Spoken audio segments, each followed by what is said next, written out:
everyone. This is Sibel Edmonds for Patreon community, my currently 51 member community. Earlier today, I sent you a notice and said, one of the things I would like to do is to get your questions that you have for me. And let's start today with anything personal questions, etc. you have. And that way I can produce some videos exclusively for our community here at Patreon and answer those questions. The second thing I ask you to do is to think of topics, issues, and let me know and say, you know, I would like for you to discuss this particular topics or this particular issue, and actually that would make it easier for me. Instead of trying to or coming up with the things that I perceive as, hey, this hopefully would be of interest to my community, you tell me what is of interest to you. And we have a major thunderstorm here. I don't know if you noticed that or if the camera captured it, but severe lightning here. Anyhow, let me know about your topics, whether you want to send me private messages through Patreon or share it through the community. And in some ways, sharing it through our community is good because that would start a discussion. And I want it to be interactive. I want this to be, you know, some of you bring up a topic, the other ones can come and say, yes, this would be a good idea, here is the reason, or can you approach it from this angle, from the Middle East or geopolitical aspects of it. And if it's not geopolitics, it can be anything, COVID-19, anything that you want to talk about. We'll start a good chain of discussion among us at Patreon. Now, I'm gonna answer some of the questions I have gotten. Our internet has been really spotty here due to the thunderstorm. This is amazing. I like rain and thunderstorm, but it's really dramatic out there. I'm gonna answer some of these questions that I was able to get before our internet started acting up, and starting with here it is. I have a. Let me go through it. I have to wear my glasses, and let's begin.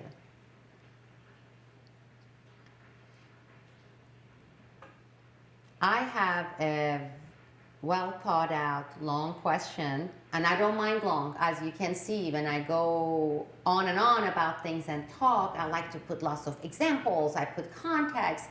I am not one of those people who can deliver like a precise 3-sentence long thesis and say, that's it. For some reason, that's not how my mind works, because even when I was lecturing in universities, when I was giving lectures throughout university here and in other countries, my approach is give context, give examples, and approach it from that angle. So let's see here what we have from Patrick. Thank you, by the way, Patrick. Given all that you have seen, investigated, and reported on the last 2 decades, all the corruption we face, how confident are you that enough of we the people will really wake up to the charade, not just to seeing one side bad, one side good, or even as a lesser evil, but seeing both sides as one coin? Can we unite enough at this point to have any influence whatsoever over the direction those in power are rapidly leading this world? Wow. Well, that's a tough one, because on one hand, it almost requires having the crystal ball, but I know that's not what you meant. You're asking me based on the experience I have had. And expectedly, you would expect, with what I went through for 2 decades, whether internally, domestically, through the Supreme Court, Congress, all the activism, setting up my own unofficial NGOs, because I'm not into this 501c3 business, I'm not going to get there.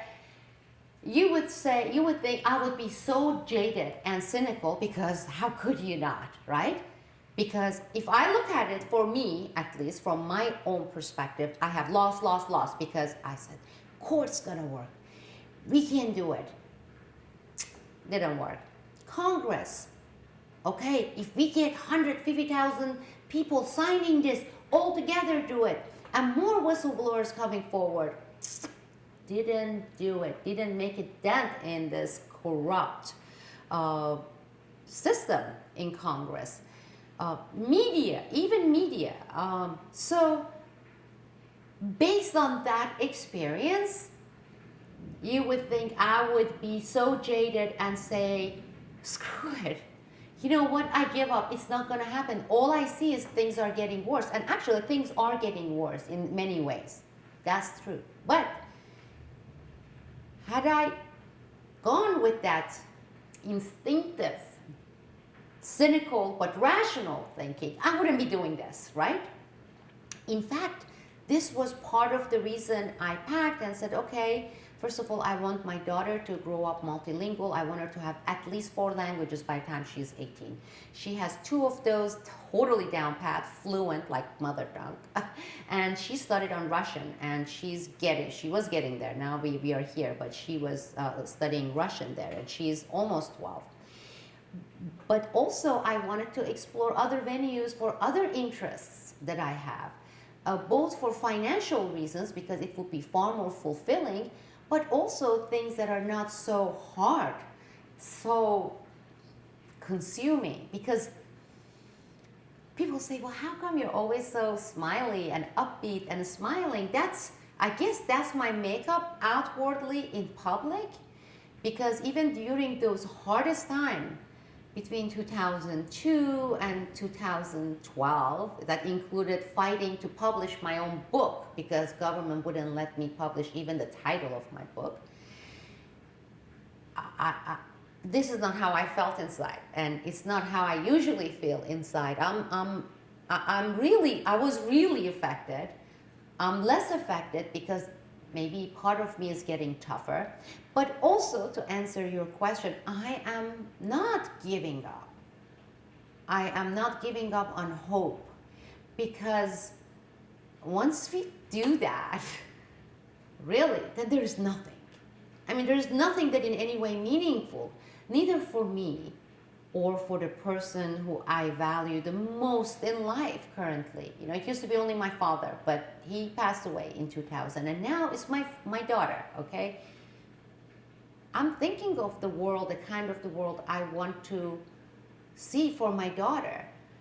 And I'm be able to say, I did everything I could. I did in many different ways I could, because I have tried different ways. I don't think any of them really worked so far. But you see, I can't say so far. That means there is hope. Because what if? What if there are certain things we haven't tried, certain approaches? You know, I think it was Einstein who said, if you try something the same way 100 times and fails, it's time for you to try it a different way. Something to that effect, okay? That's not the exact quote. I bet he's as far more eloquent and kind of stunning, but mine is the simple version of it. So what I'm saying is, there are ways that we haven't tried. Also, circumstances change. We can't even predict how. I mean, I was expecting some major 9/11-like scenario by the deep state, because it was about time. Usually these things run around every 2 decades or so.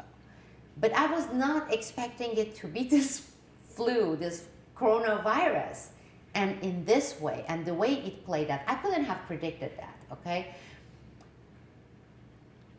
And I'm sure they can never predict the outcome or whether it's going to be what they want it to be, that outcome, or the opposite, just the opposite, with 100% certainty.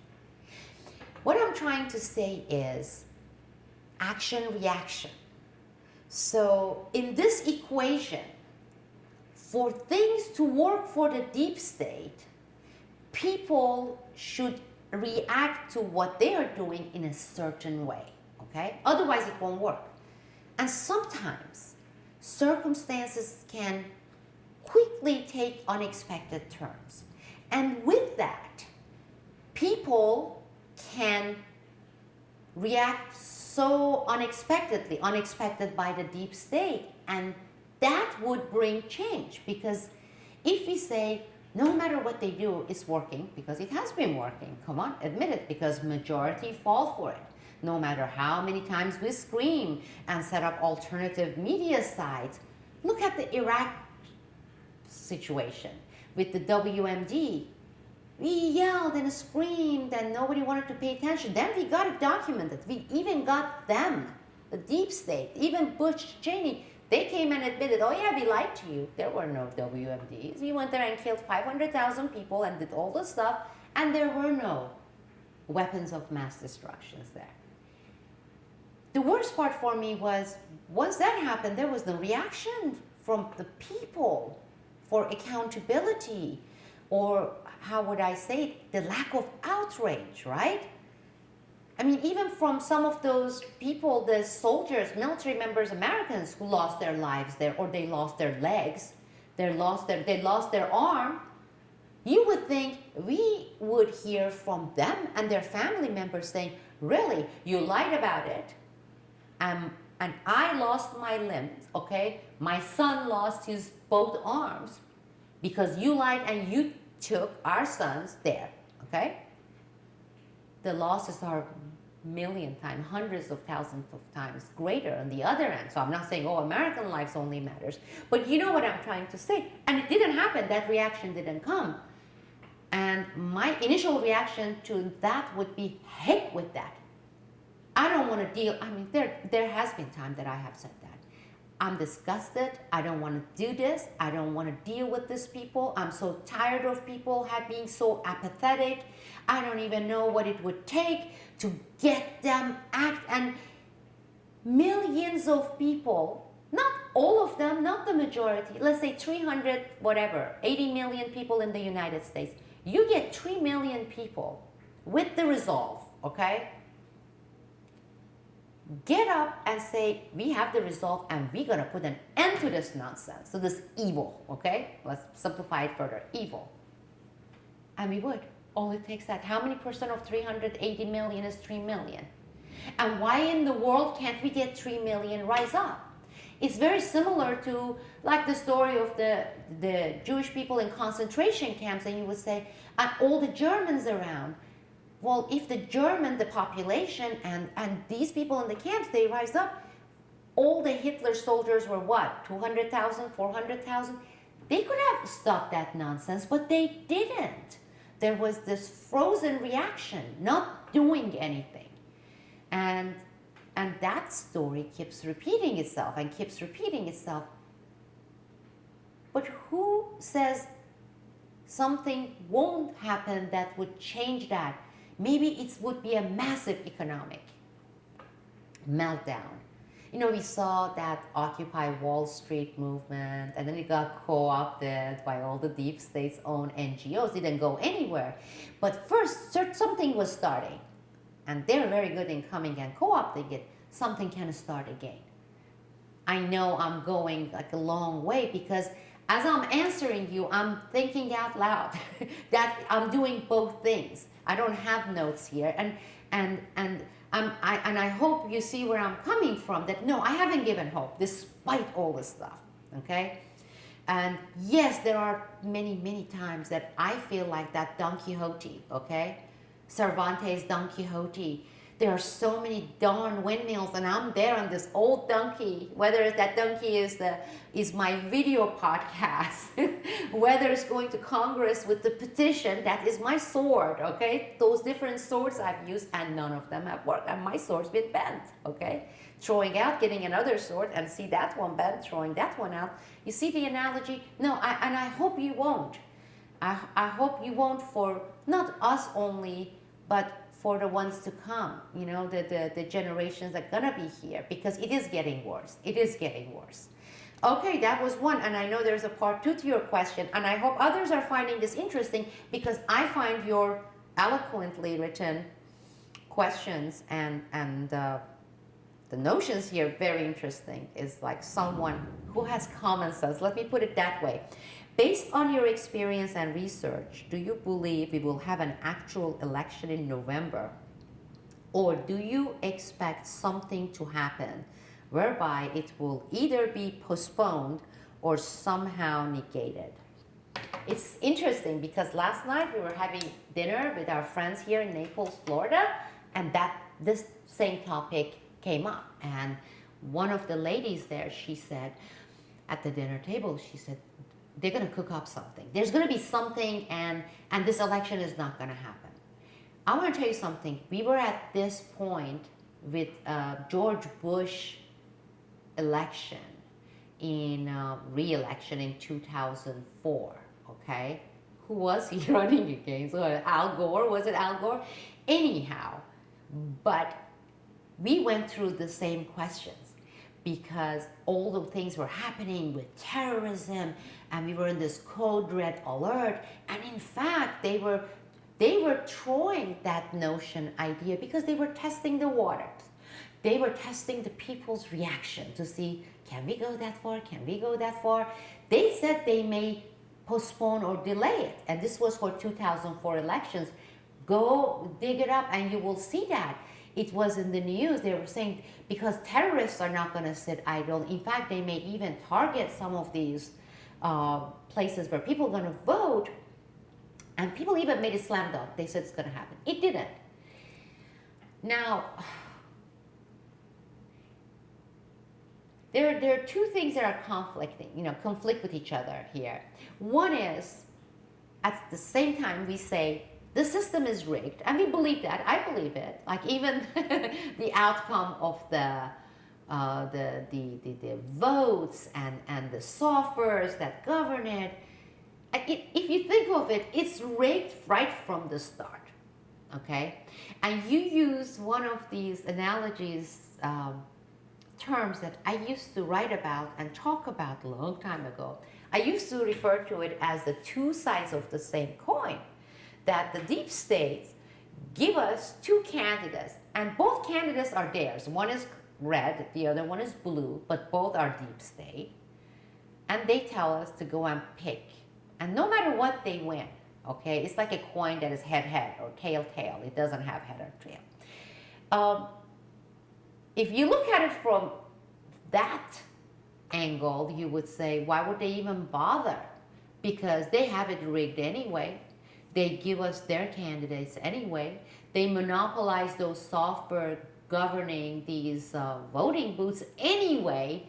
Why would they bother? So if they bother doing that, then that's like a logic 101. That means there is integrity in our election system, both in terms of the candidates that we have to choose between the two, but also the whole process, including the electronic votings, etc.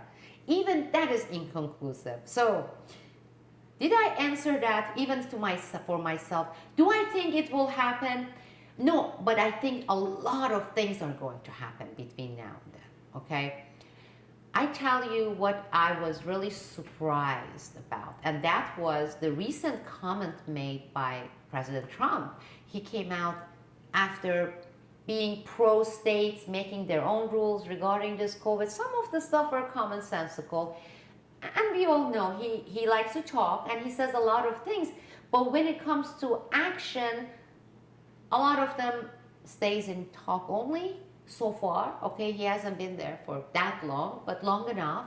And so it may be that, but at the same time, he just came 2 days ago and he said, I promise we are going to have this vaccine against COVID-19 latest by the end of this year or early 2021.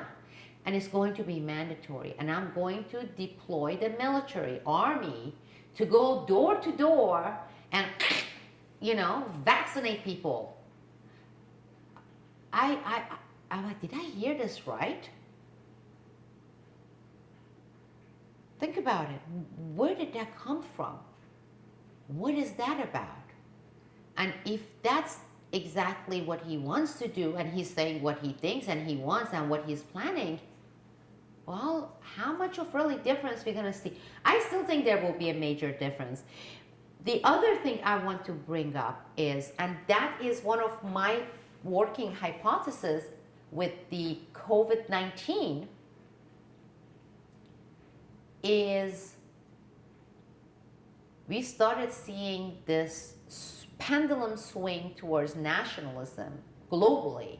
I mean, look at Hungary with Orban. You know, he kicked out George Soros organizations and etc. We see that to a certain degree with Turkey. You know, you start getting these, the more nationalist, the right movement in Turkey with Erdogan, Orban, and of course Donald Trump here in the United States. And we know if it's the whole thing, if they're all real, okay? I went to Turkey, I came back, and I have my doubts. And I will, once I'm totally sure, I will come and I will admit that I was wrong about Turkey.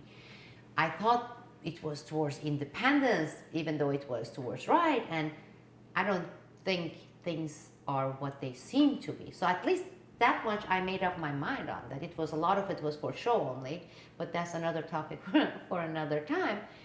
But to swing the pendulum, what better scenario than this?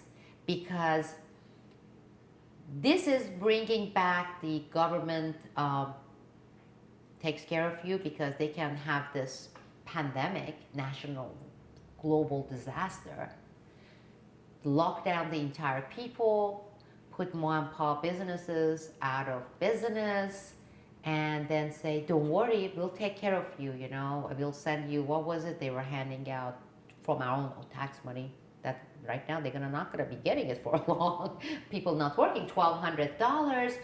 And if you look at that, that is the neoliberal agenda. That is the vision, that is the plan, that is the objective by people like Bill Gates and George Soros. That's the entire objective of the United Nations, the Rockefellers. So when you look at it, this whole COVID thing fits within that plan. And set it up in such a way and make things happen in such a way that maybe they are hoping, or they hope, it would swing the nation, not only the nation, globally, people from this movement to the right, back to the liberalism, neoliberalism, and extreme left. And if that is the case, we still have now, what, 6 months? How this is gonna proceed, work out. Look at this date they keep throwing. They are saying the second phase, when we're gonna see this COVID-19 returning with vengeance, right? November, end of October as it cools off, and November. Well, the elections are in November. So there are things that are gonna happen that they are betting on that would make a U-turn, that would get the people make U-turn and say, now it's time to swing back to the neoliberalism. And IMF and the World Bank and the United Nations and the more New World Order agenda, basically. And it basically defines that. Oh my God. Please let me know if I'm being too wordy. Because one way to do this would be I go and formulate my answers. Then I keep taking out words and have a paragraph and read it to you. Then I will be very precise, like the way I did it in the universities. But I'm doing it with you together here. And I'm sure I'm missing a bunch of points here. And please, this is why I want it to be discussion. Come and let me know what I missed, or what I think you think I'm wrong about, or what you agree with. And put forth your hypothesis, theories here, or your responses here. 3. Do you believe POTUS is still selected by votes, by we the people, or the Electoral College for that matter, in elections at this point in the American story? I'm not sure. You know, I know that people hate that, and I actually like it, because you get a lot of these experts, or, you know, with expert titles, and even if they have expertise in a certain field, when they're on the news and they're asked questions, even if they don't know shit, they go and, excuse my language, they answer it as if they are sure. I hate that, because you don't know, if you're not sure, let your audience, let the person who's asking the question, let your viewers know, because otherwise, what kind of a hubris and arrogance it is to say, well, I believe this is the case. I don't know. And I keep going back and forth, with Trump, his election, there are times, because when I see the reaction from the left, CNN, the stand the United Nations has, when I see these things, I'm like, well, based on the reaction, you would say this is the real deal, right? But, they have our whole mass psychology down pat. I'm going to throw another hypothesis here. What if this is based on this reverse psychology? We do that. I used to do that with my kid as a toddler. I would say, she would ask for something, can I have an extra cookie? I would say, you know what? You can have it if you choose and think that this and this is not as important. I would put it in such a way that she felt like she made a choice and she did what, she decided, even though I kind of made that decision for her. Or, that if you say adamantly to your teenager, because right now she's getting to that stage, oh my goodness, yes she is. Sometimes you play that reverse psychology because the pushback will bring actually a bigger pushback and reaction. And why not sometimes switch things around? And that would be, I know it's very cynical. It's really cynical saying all these attacks we are seeing from CNN and things, even that is part of the plan. Is it possible? It is possible. Is it likely? I don't know. I'm not sure how likely it is. I'm trying to keep this open mind and not go and say, I made up my mind, I know the answer, he's real or he's not real, this is real or this is not real. We are dealing with a lot of sick, twisted, savvy people, with people before them. They've been doing it for a long, long time, okay? Who know the pulse of the majority, the masses, and they know how to play it. And they use the media to play that. They use the Hollywood movies to play that. They use the institutions, education, academia to play that. Within their power, there's so many venues for them to control the masses and bring about the reactions they want to bring about. They're good at it. But with that, people can surprise even that level of savviness. At least I hope so. Sorry again for not having many good, precise, definitive answers, but you made me think, Patrick. And I love that, because as I started thinking and answering you here, you see my eyes going to the right and left. People are like, why does she move her eyes so much? It's that's when I'm thinking, and I'm thinking within 3-4 tracks, that's what I do. It's like you're going to this part of your brain using these files, and then the eye movement is because of that. I was thinking as I was answering. You got me thinking. You got me engaged in critical thinking. And I believe with your critical thinking question and me here trying to answer it, we are getting our community here think as well critically. And I hope I see that in the responses. Then I don't want to make this long. I want to do this frequently. And when I wrap up, I'll mention it again. I have a nice note from Christine. And Kristen says here that welcome back. And she wants to know how we are making the adjustment. I thought we were getting, I thought I was getting better with the jet lag, because yesterday morning I got up at 5:45. I'm like, yay, I'm over it, because when I was younger, I was not affected by this jet lag business so severely. But as I'm getting older, it's really hitting me. Lo and behold, this morning, again, I woke up at 3:45. It was 3:45. And I'm trying to be quiet and not to make noise and let these poor other people here to sleep, but I couldn't. At 4:30, I came and I brewed my espresso, and I don't know, I have had like 4 or 5 cups of coffee. I run on coffee. I have been more so than usual. But with all that said, it's great to be here. It's good to be in Florida despite this high level of humidity. And it's hot. It's really hot here. I still haven't had a cut, Kristen, a haircut. I may have to come over there because from what I see, there's like this long waiting list for people to get appointments because now they let people in one at a time to get haircuts. So this is gonna wait for another, I don't know, or unless I come to Michigan or wherever you are and have you chop this thing because it's driving me crazy. But the humidity here is all freezy. Sorry for getting distracted. But you offered, and I may take you up on that offer. It feels good to be here. I have been kind of more measured, or tried to be more measured while I was there for a while.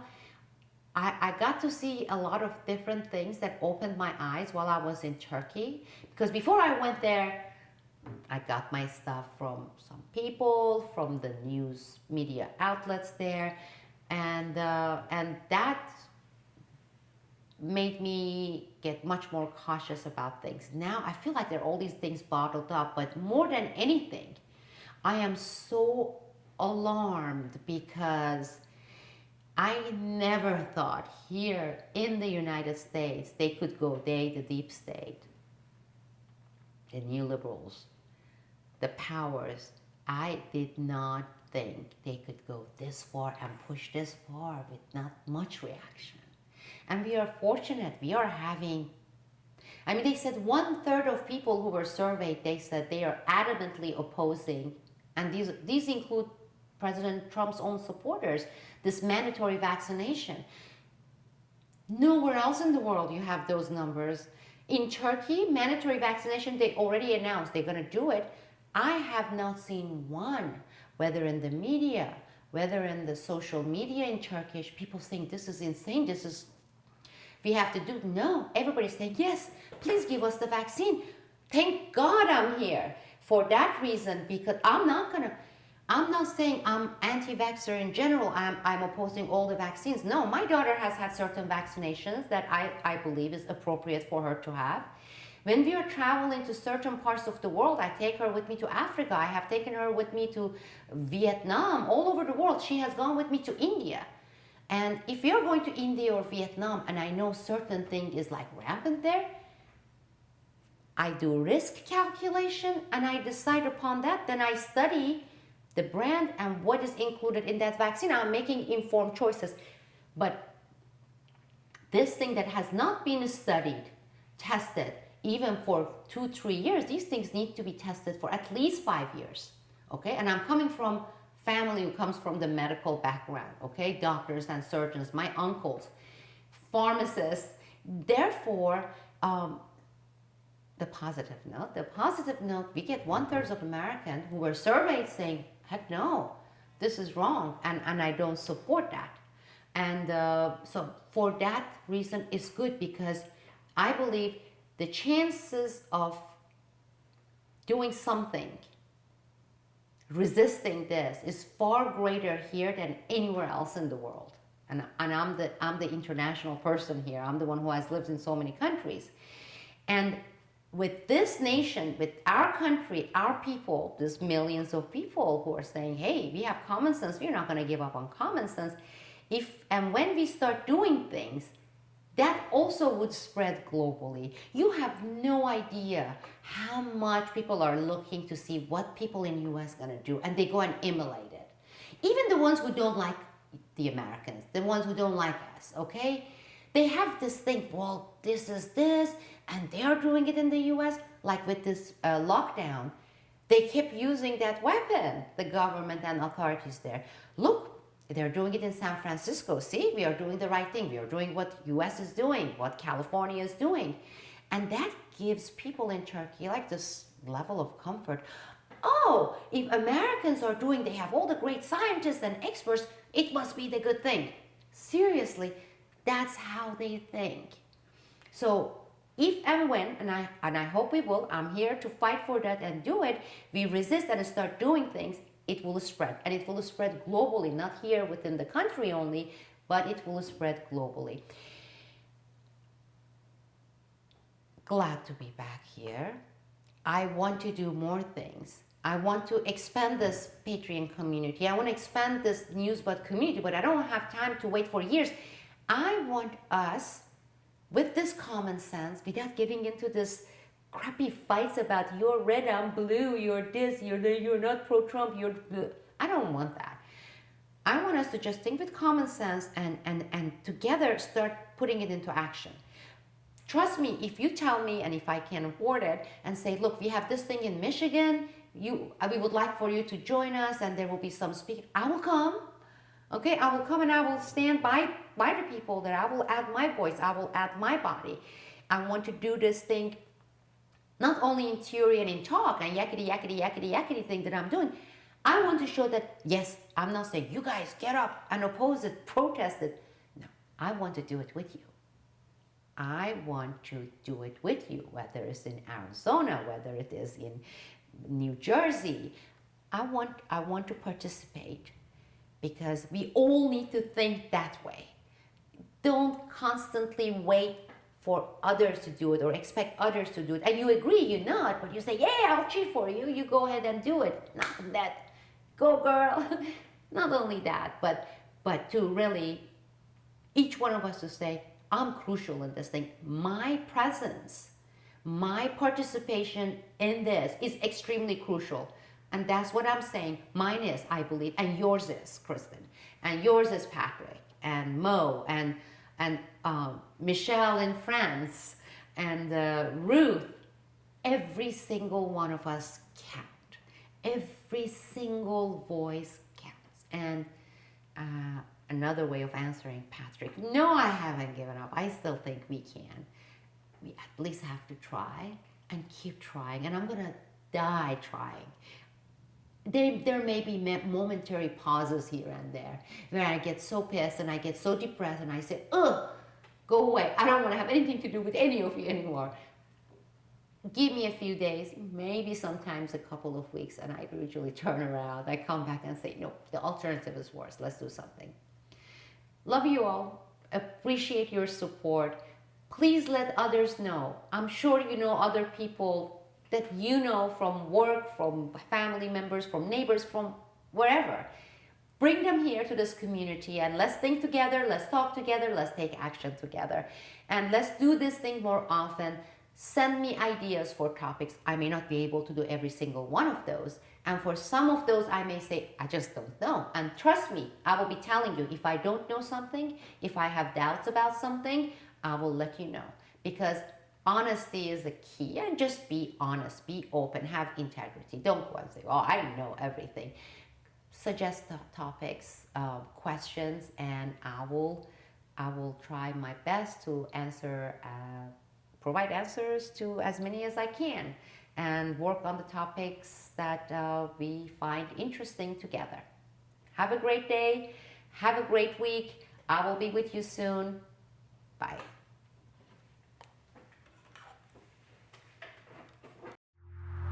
Thank you.